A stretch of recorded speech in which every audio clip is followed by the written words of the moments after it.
Episode 4, Season 2, the Trackside Lounge, and some exciting stuff. Unfortunately, we got a little bit sidetracked last week and we missed things like, Formula One was coming up. Considering in the previous one, we talked about Formula One coming up that weekend, but of course it wasn't that weekend, it was the weekend afterwards. What do we think of the new Formula One with the 50-50 split over the electrics and the turbo-powered engines? Nathan? Yeah, you go first, mate. Yeah, look, I mean, it's new regs, it's a new car, it's a new power plant, it's a new, there's just, everything's new, right? See, he sounds like the guy from Formula One, doesn't he? It's all new, so what do you expect? Yeah.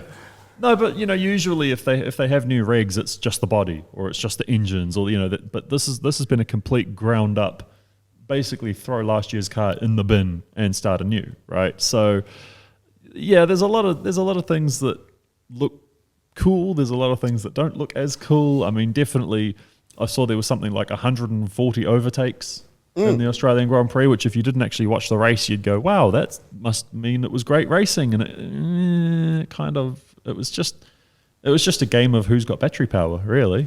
Yeah, that was what came out of it. I was watching with my son-in-law, and his comment, right, we'd just got to the first virtual safety car, and he goes, it all seems a bit fabricated. The drama has been fabricated. They had lots of passing. He said, yeah, but it's because they're running out of battery. Exactly like you say, they're running out of battery power, and it just seems like it's a bit fabricated. Then there was the bit of controversy with everyone's coming in to change tyres during the virtual safety car. Ferraris are running 1-2, and Lewis Hamilton is saying, are we coming in for tyres? Because everyone else is coming. They're going, no, stay out.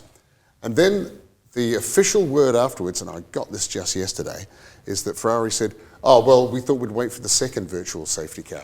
Here's the question. How did you know there was going to be a second virtual safety car? If it wasn't, and I'm just spitballing here, if it wasn't fabricated. Unfortunately, Ferrari's biggest rival this year and in previous years is Ferrari. Yeah. So, I mean, yeah, it was interesting too, because I think Lando was but not too hopeful that mediums were going to, I think they asked if he wanted mediums at a certain point in the race, and he said, I don't know that we'd get it through.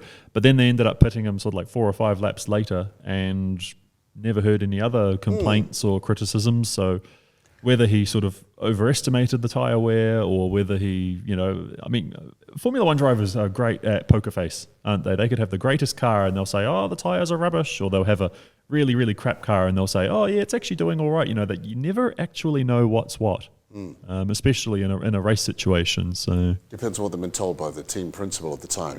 Don't say anything, mate.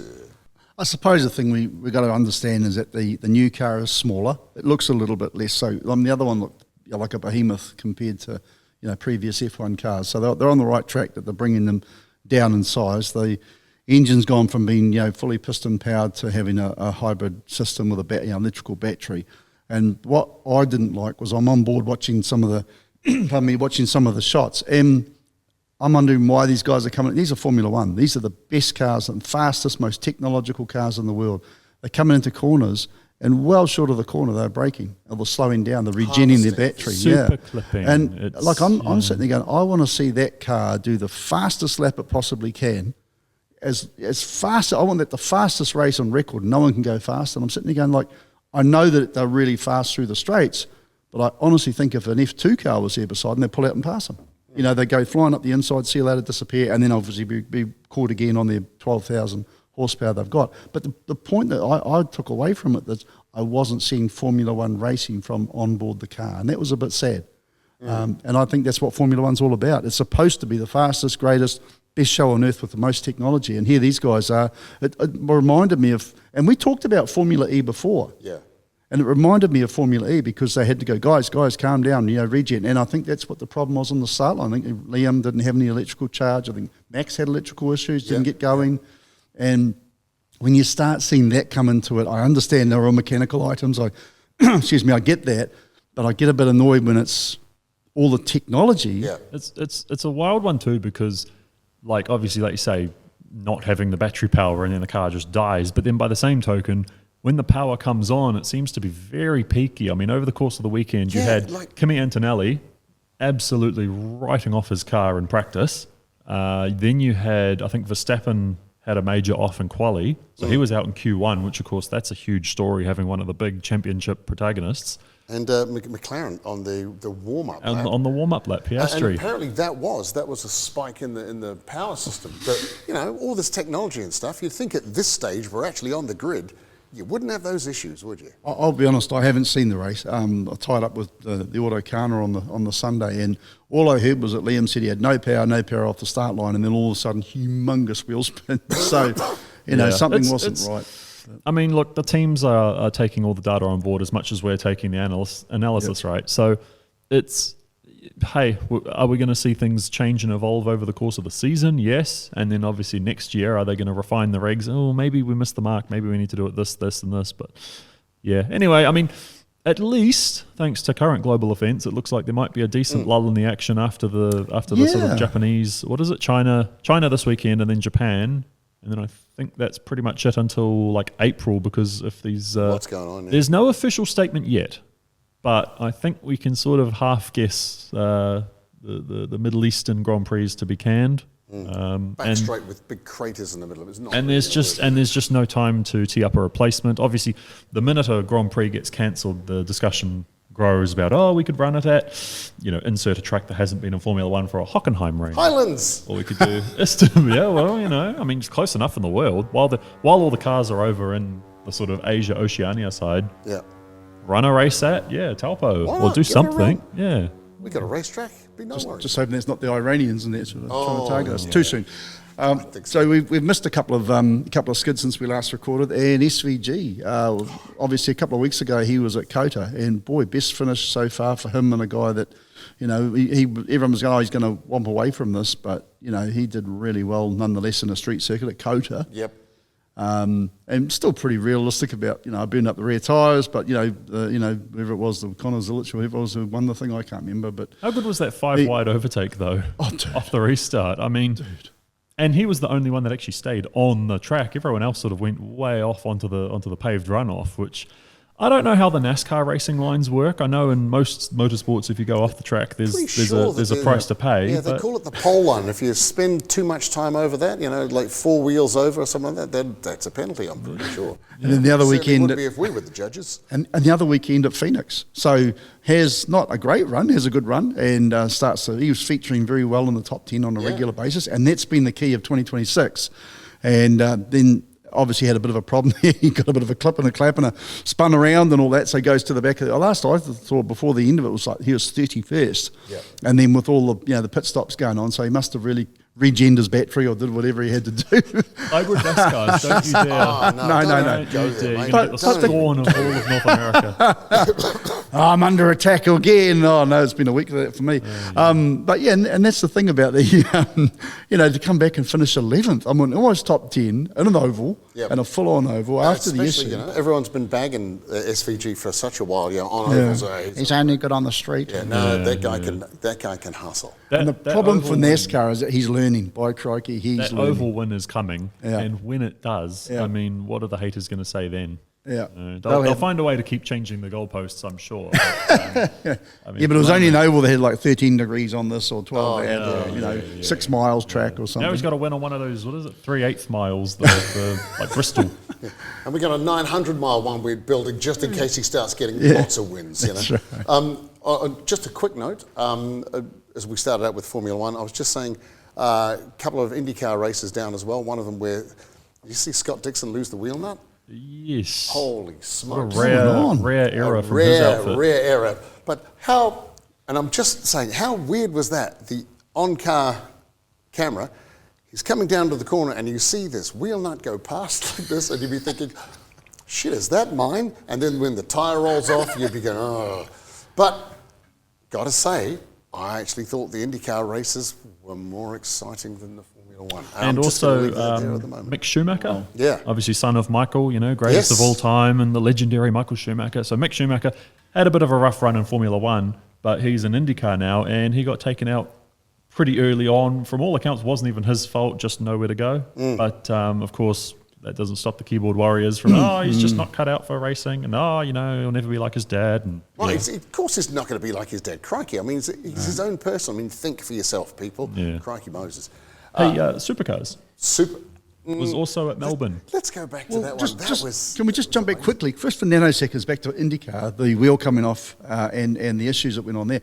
I understand two team members don't come Monday over that. So, I mean, it's taken really seriously about, the way, like that's a high-level field and it's a high-level team. Yeah. And, I mean, you and can... how many wheel nuts have you put on? There must also be a decent amount of, like, you've got your crew, that's cool, but then that there's also people waiting in the wings that they can just fire two of their guys and they know there's going to be two more that's true. on Monday. Yeah. So, but Supercars were at Melbourne as well. And I mean, okay, never used to be a points race. The Supercars at Melbourne with the Formula One used to be like a support act. Yeah, it was just a bit of a hey, here's how we do it down under. And I mean, the guys, even though there's points on the line now, still they were just driving like absolute terrorists. Like, I'm not even kidding. I mean, some of the Kana. I mean, did you see? Was it Feeney's explanation about why he got so totaled in the fourth race? Oh no, go on. He spun it round, and there was a few theories about maybe he had a stuck throttle because he gets turned around, keeps his foot up, it just swings back into the path of things and gets absolutely obliterated. Like, just no hope for the guys coming in. And then he tries to say that he was trying to keep his foot in it just to spin it out of the way. Yeah, spin it out of the way or into the way. I don't know how he sort of expected that one to go in hindsight. And of course, hindsight's a great thing. But if you remember the end of last year when that fateful day happened for him and the last race of the series, and he gets turned around by Woody while he was still nursing a pretty sick engine. It's all Woody's fault. Anyway, so he got spun around. And then as he went to rejoin, because he was facing wrong, he just flick spins the thing. How close was he to the DJR car? I mean, would have been that much. And luckily didn't hit it. And I'm sitting there going, dude, that was reckless. I honestly thought that should have been a boot up the backside straight away. But to see this, and you're allowed to be, I can understand in a lot of cars around you, you get a panic attack. You do every time you're on a start line. No, I'm not pretending like there's no panic. No, I totally get that. Yeah. But by the same token is, if you've got 650 horsepower, the wheel turned and foot up it, clutch out, it's going to do some stuff. And it's not just what he did to his own car, it's the other two cars that hit him. They're involved. And they're badly damaged. And everyone's got the same problem. They had 5 days from Sunday to start shipping those things to come to New Zealand. And it was ridiculous. But you know what's really been disappointing with 2026 with Supercars is the Red Bull team.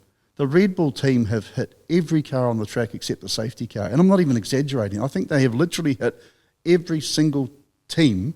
One of their cars has been hit by at least one or more Red Bull cars, if not the same driver. Will Brown, we know he's a really good guy. We know the kid can drive. We know that he's struggling a little bit there to try and be form of Brock Feeney. But I hearken it to scrambling yourself to try and get some form rather than just do your job, finish the race. Yeah, get on with it. I mean, that last race with him and Kostecki was a cracker, where he was in the lead and Kostecki basically goaded them to go a little bit wide. Will made a mistake, totally acceptable, totally fine, because you can't be angry about someone going, and he lost the rear end. And I mean, you're having a hard time. Appreciate you being here today. This guy's he's a trooper. And then Kostecki played a card. It worked out for him. He got the pass, and Will's got that talent. But I reckon that they need to change the name on the back spoiler of the 888 cars. I think it needs to put, instead of Red Bull gives you wings, I think they need to say Red Bull gives you dings, because every car seems to have damage in 2026, and that is going to be a safe bet that in Taupo and Christchurch, unless things radically change, and guys, we know you can because you're quality drivers, Brock, I include that, but it's just becoming I don't like to see barge pass. I like to see clean pass, and Kostecki did that to Will Brown. So come on, Red Bull, you guys need to start doing that to the other teams. Show some respect and do some better driving, because it doesn't matter whether you win every jolly race this season, early part. We saw that last year. It doesn't matter where you are. It matters where you are at the end of the year when they go into the grand final type arrangement. So I saw one comment on social media that was because Will Brown, obviously he's not afraid to get the fenders out. No. And someone called him the Teller Brown. Oh, Right. Watch out for the Teller Brown. Oh no, because I mean, yeah, like you say, driving standards, and because they've still got Craig Beard in the driving standards, eh? Yeah, I'm wondering what's going on with Beardo. He normally is the voice of reason and very quick to, to knock this sort of nonsense and hit it on the head with the piece. Probably having a good conversation with them. You know?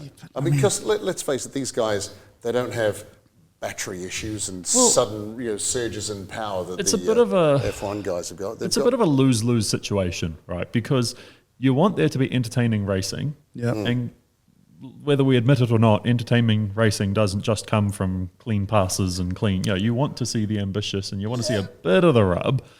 But by the same token, you don't want the teams having $250,000 repair bills every single round. And to be honest with it did look like someone just biffed it out of the window and just thought, I'm just going to do this without consideration of, one, the race has only just started. Two, you got a little bit out of shape. There's plenty of room to get back into the fight. Just keep it clean. Oh, I'm not just talking about the one with Feeney, of course, but even through the weekend. I mean, again, Melbourne being a bit more of an exhibit. I mean, it's the only race in the year where the supercars play second fiddle to someone else. I know. Look at what's happening in New Zealand now. They're all gearing up for supercars to come, Taupo and Christchurch. And it's like, we are grateful to be here to watch supercars. Everyone's like, this is super. The prices have gone up for the motels because supercars are coming. And then you see supercars at Melbourne, and it's like, Formula One's coming. Oh, by the way, there's supercars. And you sort of think they are in a place that we're not used to them being because we prize them, we value them so highly in New Zealand motorsport.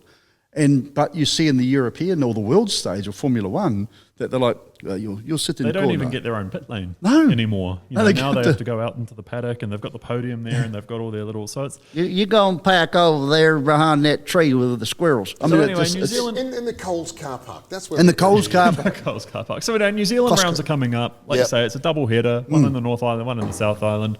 Have you found any accommodation yet that isn't price gouging up there, or have we sort of given up on that one? Look, there are people taking camper vans down there, right? And they're going to park them in the free camping areas and charging people $200 a night. That's what I heard. Entrepreneurs, everybody. Yeah. Entrepreneurs. Anyway, we what else? You mentioned you were at the Autokhana. Yes. So you couldn't see the Grand Prix. No, I couldn't. So a Grand Prix Recorded it though. A Grand Prix of different events out of the Autokhana. We had such a good day. I mean, we were very lucky with the weather. I mean, it's now closed in since then, but it was a fantastic Sunday. And 34 drivers turned up. Couple of things we've got to sort out on that one, and the timing is very. Couple of things you've got to sort out, like the timing's average. I mean, we use cell phones, not stopwatches. And counting 1, 2. It's all handwritten, and so we sort of thought, well, I think for the next one, in fairness to the drivers, because I'm competitive as well, and the drivers, and they're going, oh, where do they come, and how do they? And it's like we're going to yield to what I've never done before, and we're actually going to put up a list of who the drivers were per number and then how they all went per the round. I'm doing that at the moment. And I don't think people mind the actual first and second naming up there and driver 6, because if you see driver 6 and they came this, that and the other, or driver 12 or whatever. But I think we're really quite keen to move it to the next level where we can have a laptop there with a program that says, Nick did a 110, Nathan did a 112, so Nick's high, first place, Nick, and Nathan's second, and things like that. I mean, it's a lot of we've just been so grassroots. It's never going to happen, is it? I mean, no. Like all things, the more of everything you have, people, resources, equipment, and all that sort of stuff. We could, but I mean, we have fought tooth and nail to keep the price the way it is. Yeah, that's right. Because $99, the minute you go triple digits, that's just a whole nother slippery slope. So we especially this one, really fought to keep it $99. Did we break even? Probably not. No. Should we have charged a bit more? Maybe. Are we going to charge a bit more? I don't want to, because we've been doing these for a fair few years now, and the people that come along, I mean, they love it. Take a walk through the pits. You don't see that sort of atmosphere. Even in clubman racing, in New Zealand is very warm and accessible, and it's friendly, but there's just something about it when it's not specifically race guys. I mean, you've got guys there who sim racers only. You know, you've got guys who they just happen to have a nice car and they just want to go a little bit. Yeah, they just want to go a bit harder than usual. You've got, you know, father and sons trying to one up each other. You've got all these sorts of different demographics. Well, I didn't actually. You didn't get to drive. I didn't drive. I was busy enough. But you know, like it's a whole. It's its own thing. The atmosphere And we had the lunch break, and I really, I had to really say, come on, guys, hurry up, we need to get through so we can have the lunch break. And it was so cool, because during the lunch break, it's like 25 minutes, 30 minutes, and you'd see Fred would go and talk to Bob, and Chuck would go over there, we want to, what's going on with the bonnet of that? And we got some really good video pictures and some shots there. Keith Hartley, RCIS, turned up. He took some awesome photos. I know there's a whole bunch more. And Keith's got this ability where people, you know, they just open up to him. Yep. He's more of a journalist than I think he realises, so it's actually cool. But I've got to talk about the elephant in the room. This guy here at Logiical, Carl Hannaford, and now you unboxed, was it 1,400 horsepower? Unboxing. 1,400 horsepower last week. In the turbos. So he turns up in a 200 horsepower, if you're lucky, Nissan Primera. It's got a cage. It's got a bit of suspension, and we're not talking flash suspension. So we had 34 cars. Now, I had a fairly decent little Pulsar there. But admittedly, I didn't do any prep on it. Just checked the oil and water, and away we went. Didn't even do the tyre pressures. No excuses. I wanted to get through the top 10. So the whole plan with elimination was, 34. We didn't run an elimination in the first round. Everyone sticks. Second round, we got through. Then you had to be top 20. I got into the top 20. I was pleased. Then I wanted to get through the top 10. Couldn't make the top 10. I was mortified. I thought, according to me, I was brilliant. I did some great driving. It wasn't great enough. But Buggerlegs got through to the top 10 in this crappy old Primera. Well, it's not crappy. That's harsh.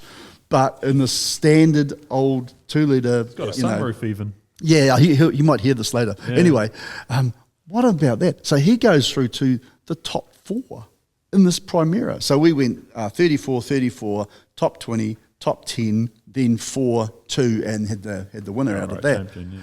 Mate, he gets through to the top 4.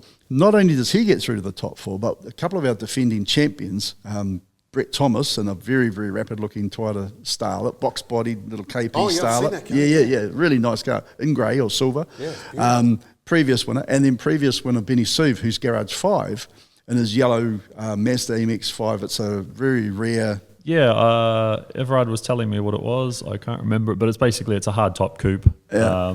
There's only like 6 of them. So defending champ in the Mazda, defending champ in the Starlet, Everard or Evie was actually, he gets through as well, sharing the same car, the Mazda. Yeah. So the Mazda's already in the final. Twice. Oh, sorry, semi-final. Wow. And then this blimmin' Primera with this bald-headed screamer. And I promise you, hand on heart, there was no mucking around with the numbers or rigging any results or anything. And I couldn't believe it. And because the girls are going through, working, with pen and paper and calculators and also about who, what, where. And I'm like, how did he get into the top 4? And I'm like, nah, you're kidding me. No, and all this sort of stuff. So then he goes through to try to get through to the top 2, and he didn't. But boy, it was a monumental effort. Evie got knocked out and Carl got knocked out. And top 2 was Brett and Benny. So 2 previous champs, exact same cars. And the only difference was, and this is no disrespect to either, it's just that Evie and Benny, they drove the car down there, and Brett's one came on a trailer. But, mate, it's not a warrant regoed car, so that's what he had to do. I mean, give him half a chance, he would have done. You put a video up yesterday, I think it was, and the thing, you used to see him coming out onto the track to warm up the Starlet tyres. Absolute, like, couple of donuts, smoke like you wouldn't believe. The amount of smoke that thing makes, considering being so disproportionately tiny. Not tiny, but, it's a smaller car. It's got a short wheelbase. It makes clouds. And so it was, sorry. It's worth watching, going down and just checking it out for that, because honestly, if you turn up at a meet like that and there's one car that sticks out like dogs, dogs what? The Starlet. Right. Because it's rowdy, it's noisy, it's hysterical, and it's quick. But then again, there are some real class bits of machinery. He could have had a gearbox go or something, and everyone's up for fair game, but that thing was bulletproof reliable. He's a Thomas, and his dad, Russell, does the same thing, builds a really good, strong car. And the fact that him and Benny, previous champs, we had a Battle of the Titans, got the 5-lapper, because it's a 3-lap format for the outside ring, what we do normally, but for the final, it was a 5-lapper. And we had a new starter on the line because, a long story, really good to have Tony helping us out. He gets them underway, and it was very hard to tell visually who was ahead. And it turned out there's a second or so in it that Brett actually won in the Starlet, just ahead of Benny. So, second sucks, but I'll tell you what, there was no sucking there because him and Evie both got through to the semi-finals. But that was a cracker. And, the whole vibe of the event, it was really good. We had a good driver's brief and laid down what can and can't. And when it came to pick up and clean up afterwards, everyone had gone, last got out the gate to close up. I didn't have to pick up one piece of rubbish. And I really appreciate that because everyone that was there, we had a lot of spectators there too. We had Naughty Chef there with the food, Adrian, and mate, we end up with a bunch of food and that off him as well from the day. We do the package deal for him, from him, and mate, and we'd scoop and berry the ice cream lady there. Some fruit ice cream on a hot day. Nice. We're not quite out of summer yet. We're out of summer, but we're not out of summer yet. Yeah, there's plenty of time. Definitely. It doesn't matter if it's raining; you can always have an ice cream. But you see, that's the whole point, and basically why we got started doing this. It's about a grassroots event that isn't necessarily the big ones where you've got to have deep pockets to go motor racing. You can go motor racing and have a whole hell of a lot of fun with it, and it's great to see so many people supporting it and being kind and helping clean up afterwards. That's a real nice thing to do. So, when's the next one? Is the big question. Good question. We're actually looking at a couple of different venues as well because we like the Drift Park, but the plan was always to sort of have a few venues that were available to us. We almost had one last year or the year before, and then that sort of went down. But we've been offered a big paddock, so we're looking at talking about that. We've got another venue that I got a yes yesterday, but it's going to be in the winter. Yep. So that's interesting. Where the tyres then? What's that? Where the tyres for the winter one? Hope so. That would be fun. Probably not so many burnouts, but anyway, we will be doing more. But it's something that's a little bit of when you pack up like that from an event like that, and we didn't have to go and recover one single car during the day. Just a bit lucky. I mean, cars break, but none of them did. People had spins. One guy shortcutted. I think the best damage that was done was a cone got run over. Got dragged Anthony about Allen. 100 metres, Fair question, though. I mean, there's so many cones around at the moment. Was that cone actually supposed to be there, or was it a visitor from it was definitely supposed to be there. We took great care plating our cones, so cheers for that, Anthony. We appreciate everyone that came out and had some fun and all the support that we had for it. But I think that we're on pause at the moment. We want to, like I say, upgrade the technology so we can actually make it a little bit more. We've got some competitive people as much as it's grassroots and fun. And I think the paper and pen days are probably over. And on the dinosaur, I'd like to continue. But I think realistically, we need to have a little bit of input on that side of it. We need to level up Hooncorp a little bit and actually run the events. A bit more car racy and getting serious. Look, it's not about making it more serious. It's just about basic things like the results. You want to know where you came. Were you 24th out of 38 or anyway. And we do have technology at hand. I mean, you're a sim racer, Nate. So you be able to adapt technology into this, hey, we'll see. Archaic dinosaur world. See what happens there. But speaking of sim racing, yes. iRacing season's just about wrapped up. We're in week 13. Yep. Wow. Week 13 is basically the meme week.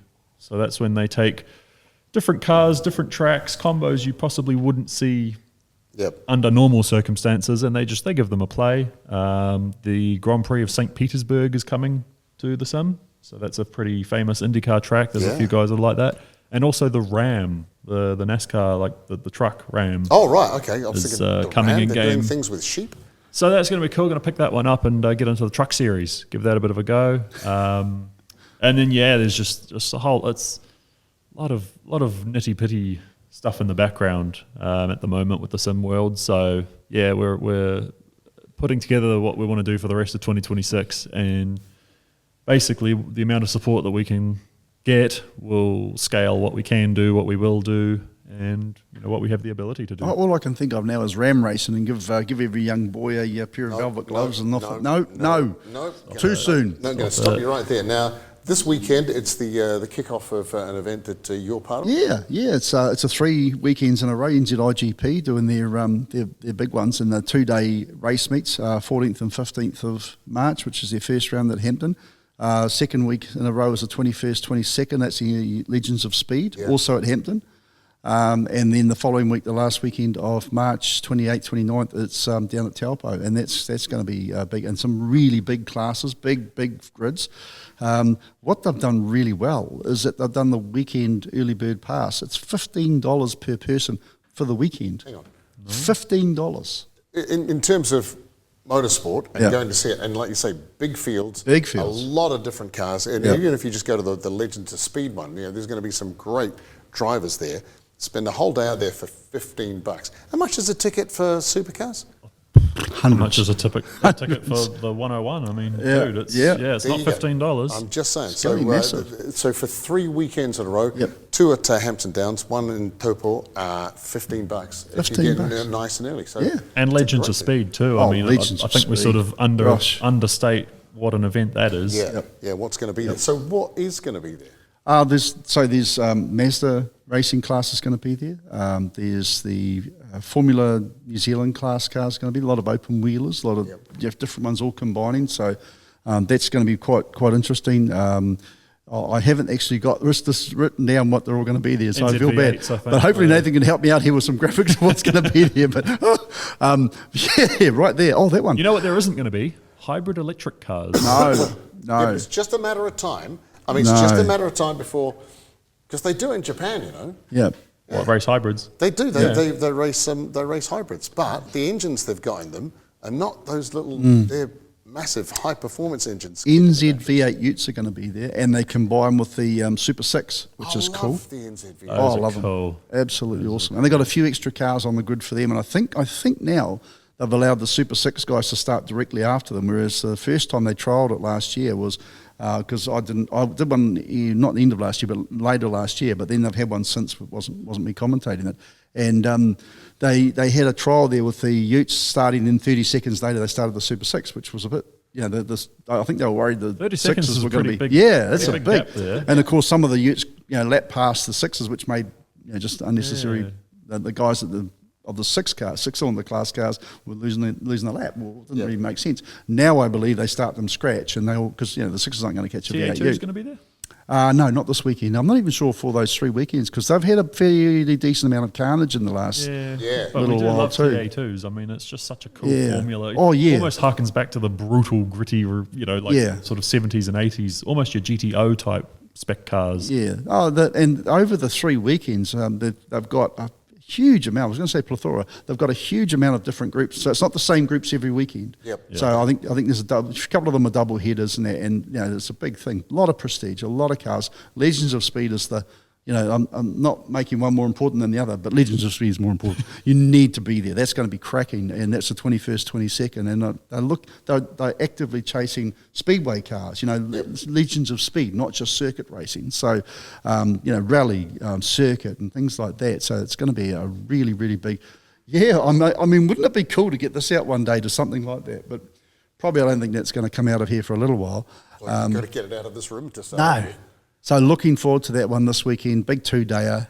And the weather for Saturday's a little bit iffy, but I think Sunday's not too bad. So hopefully, those that are racing both days will come Something through. pretty cool to be said about an event that, a circuit racing event, but they want to have all the motorsport. It's not just their respective fields. They want the Speedway. They want the, it's a celebration of motorsport, of Kiwi speed. I mean, you'd almost look at something like Racing Ray's Ivory Beast. That's right. Setting Porsche. Yeah. Where is that these days? I know it got sold a while ago, but Ray will tell us. But speaking of which, isn't there a land speed record thing coming up soon? There's a land speed record. It's the same weekend, actually. Same weekend. Not this weekend, I don't think. I think it's the following weekend. 21st, 22nd, which is Legends of Speed. I saw the promo for that. So obviously we prep what we're going to talk about very professionally here at Trackside Lounge. What these guys do. This coming weekend, last Waiuku Points Day. Yes. Assuming these clouds go away. Well, that's true. And Sunday is iffy. Saturday's not so flash. Sunday's hopefully okay. But I mean, right. Trust me. Yeah, good. Yeah. I mean, they did all right. They did all right last time with the mid race or midday rain, and then all the midgies came out, and they were packing that track for probably a good hour or so. So still waiting to see that Tarmac Life video when that comes out. Tarmac Life. Well, they were at Waiuku too the other week. Yeah. Cool so I'm not doing any more Waiuku. They got this weekend for Waiuku is their last points race, and then 2 weeks after that, it's the 28th, 29th, it's the 29th is the Demolition Derby. So they have like a fun day. Yep. There's no points on there, but plenty of racing. And then they have the Demolition Derby, and I can't be there. But I mean, I'll be wrapped it on at Taupo doing the NZIGP, but the Waiuku Derby, so I'll be relying on other footage and cameras and videos and see how it all how it's gone and everything. So I've got a good mate of mine there who's going to cover for me and be magnificent. So yeah, it's exciting. But just one thing you guys we touched on with the Legends of Speed was covering the different types of cars rally. Now we're getting to the end of the summer series very soon, and the rally season is going to kick off. Now we talked off here about New Zealand Rally, WRC. Are we likely to get another round? I thought we were going to get one by now. There was an impression that didn't we get one every second year? It was a deal, yeah. We That's had what I one thought. every however long, and that would be due soon. Yeah, I'm pretty sure it must be due. I know we've got the Possum-Born Memorial Rally coming up as well. Not this weekend, next weekend. Yeah, That's always a good one. There's a lot of motorsport coming up in March. It's a huge amount. Yeah, as far as WRC, it's I don't know. I haven't heard anything about that. Have you?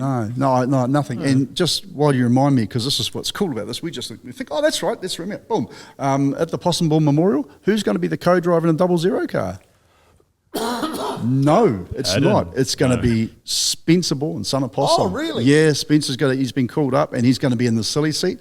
And I can tell you that we actually tried to get him into a car driving because he's actually not a bad peddler. We did try to front a Hooncorp Subaru WRX. Just couldn't get it together in time at the moment. And obviously it was about 6 weeks or something to try and get it together. But so Spencer's going to be in the silly seat of the 00 car and very safe set of hands piloting him around. So it'll be exciting, and we'll hopefully hear some good reports on that too. In fact, if we get a chance next week, we might even have him on the show with the lead up to that, because it'll be interesting. Who better to talk about the Possum-Born Memorial than Possum's little boy? So, so if we can get Spencer on, that'd be great. Yeah, absolutely. Yeah.